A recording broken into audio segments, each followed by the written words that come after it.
Seeing it again. Adidas have now jumped on the bandwagon. They have launched a new, they're very clear, women's swimwear range. It's called the Pride Collection, but it features male models. If you're watching on TV, you can see right now, and I've also just tweeted, male models wearing sports bras, wearing women's swimsuits.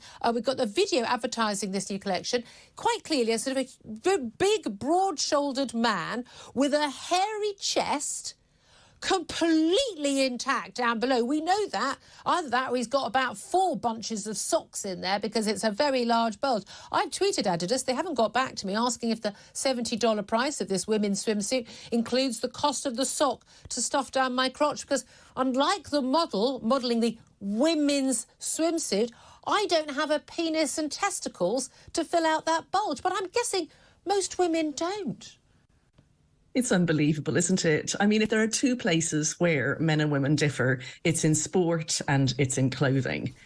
So why women would want to know what a swimsuit looks like on somebody with a crotch bulge, narrow hips and wide shoulders and a flat chest is absolutely beyond. But don't have a man prancing around pretending to be a woman, you know, advertising for Nike, you know, sports bras, and for Bud Light, you know, this beer, and it just dressed in a caricature of a woman.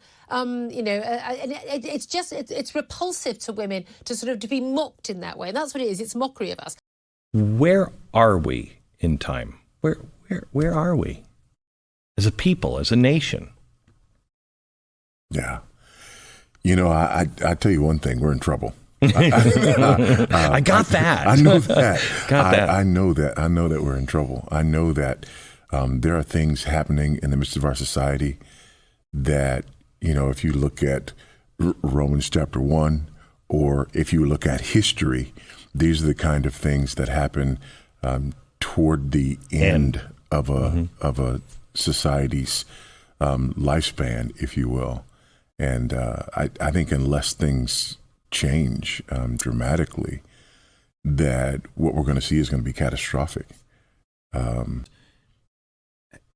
do you wake people? How do we wake people up? Boy, you know, ultimately, that's not something that we can even do. All we can do is be faithful, and all we can do is continue to beat the drum, right? All we can do is continue to warn people. All we can do is, you know, continue to try to be the watchman on the wall. I read something that you wrote, and it was about not using the name, you know, not associating your good works with the name. And I thought of, unfortunately, me a lot of times. I try to look for language that is uniting, and that it has become sin. Don't say that word. Mm-hmm. Sacrifice. Don't say that word. Judgment. Don't say it. I mean, you're out. As somebody who believes in God, you're out of language. How important is it to use the language? Yeah.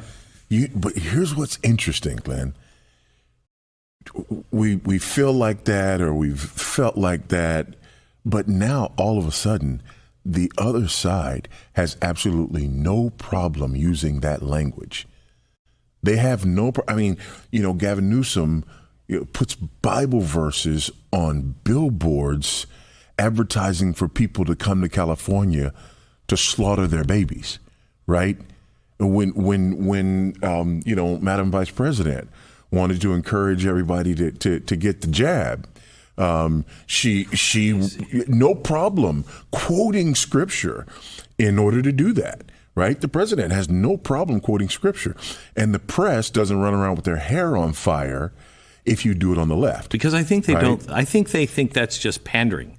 Yeah. They really do. They think, well, they're just saying that to get those lunatics. They don't really believe it. Yeah, right. But then if somebody believes what they're actually saying, then it's a problem. Now all of a sudden they run around with their hair on fire. So, you know, I think it's important for us to be open and honest about what we believe and where we're coming from, and unashamed about what we believe and where we're coming from.